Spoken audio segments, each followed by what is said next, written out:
acá, es aquí inestable, todo esto ya es riesgo elevado, pero el mismo, o sea, se debe poner en alerta cualquiera de estos elementos, y lo podemos clasificar en bajo, intermedio y alto según lo que acabamos de ver. ¿De acuerdo?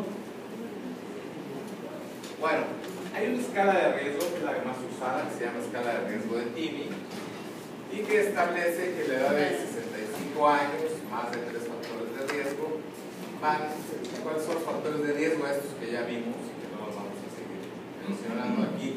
Lo único que quizás me hace falta comentarles es la del fumador.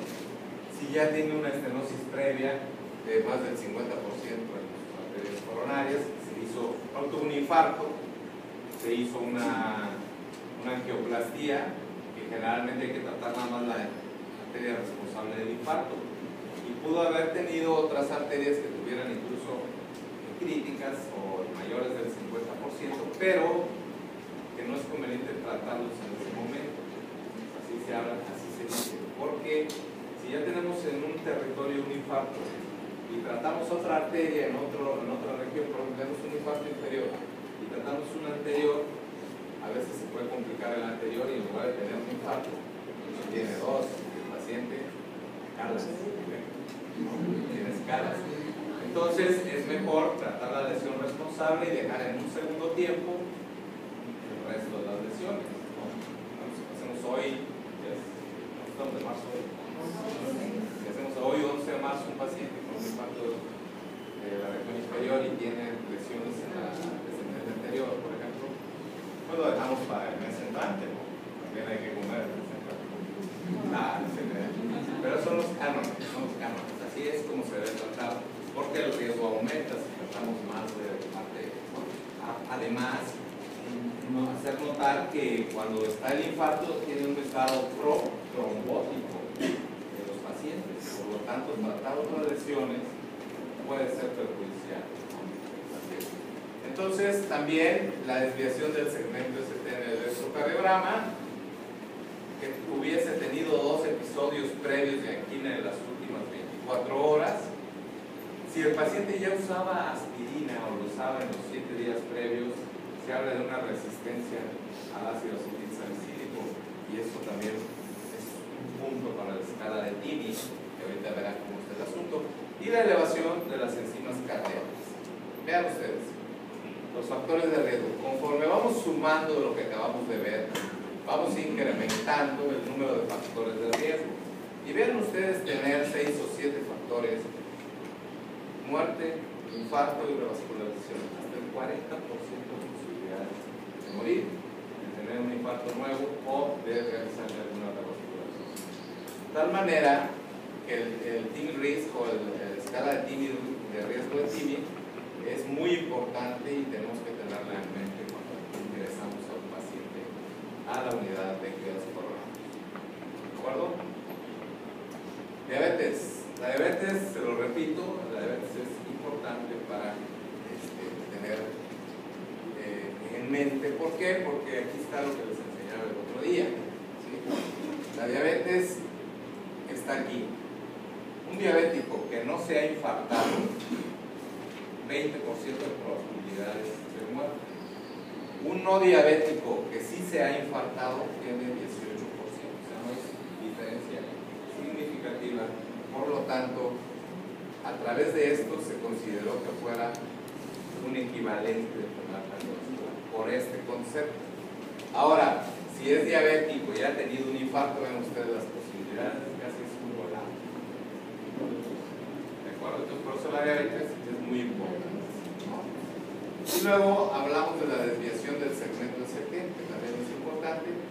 Vean ustedes, si tenemos T negativa, en un 21% hay T negativas en los infartos. La desviación del ST de más de 1 milímetro, 12%. Bloqueo de rama izquierda, en un 7%. Vean ustedes, y esto es un punto muy importante que quiero que analicemos de manera conjunta. Vean ustedes cómo el 60% de los electrones cambian. Y esto no quiere decir, está usted muy bien, que le vaya bien, su electro está normal. cuadro clínico es lo primero. Aunque el electro esté normal, si es diabético, peor, ¿no? Abusados. Es muy importante esto que estamos hablando, porque estos conocimientos, la mayoría de los médicos no lo tienen. Y si lo tuvieran, se salvarían más vidas. Es muy importante tener este asunto, ¿no? Bueno, esto es para que vean cómo la mortalidad depende mucho del segmento de ustedes. Estas son las localizaciones. En fin, vamos a hablar de los episodios previos de angina en las últimas 24 horas. El dolor precordial, esta es la clasificación canadiense de la angina y que deben ustedes conocer. El dolor precordial se clasifica en 3 puntos, 3 clases. Clase 1, de reciente inicio. Pues todos los pacientes que recién han iniciado, como lo dije, deben ser considerados como anginas inestables. ¿Por qué? Porque no sabemos cuál va a ser la evolución. Lo conocemos de primera y hay que hospitalizarlo y ver cómo evoluciona. Y dependerá de eso, sucede eso en 12 o 24 horas o su permanencia para otro tipo de estudios. La clase 2 es angina, pero no en las 48 horas previos al ingreso, ¿sí? Y la clase 3 es una angina de reposo. Entonces, cuando ustedes lean en los expedientes, tienen una angina clase 3, ya saben que es de reposo. Clase 2, que la tuvo antes de 48 horas. Clase 1, que es de reciente inicio, que no sabemos qué pasa. Ninguna de estas es más ni menos. Y se acompañan también de subtipos. Puede ser clase 1A, que sea, por ejemplo, secundaria o alguna situación clínica que lo acompañe, como cuál.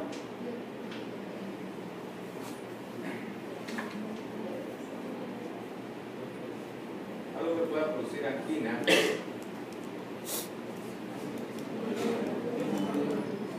¿La hipertrofia? ¿La hipertrofia?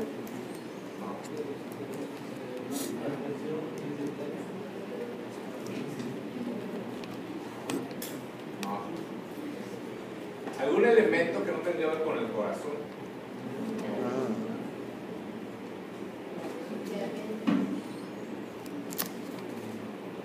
La diabetes es equivalente.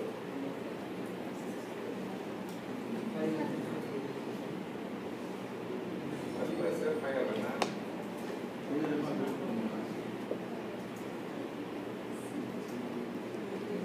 Sí, angina y edema pulmonar, falla cardíaca.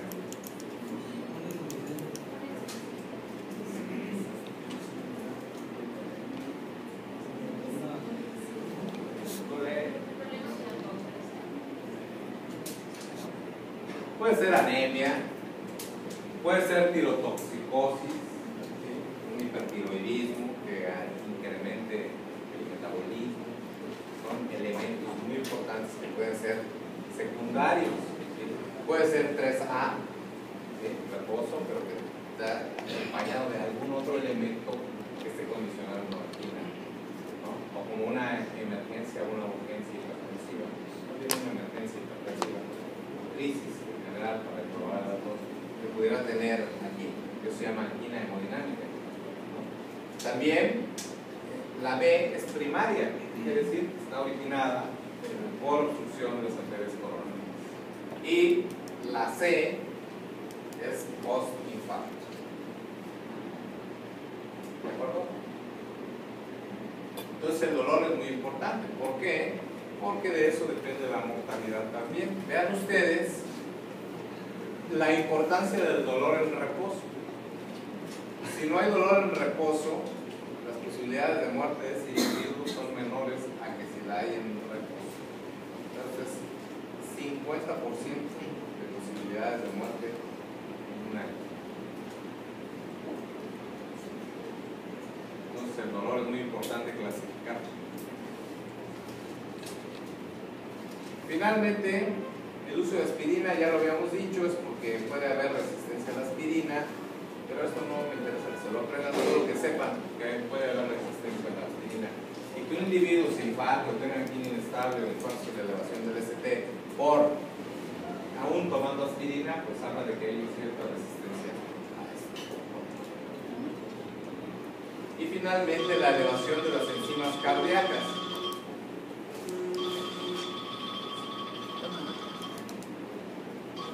¿Qué pasó, Luisito? Buenos días.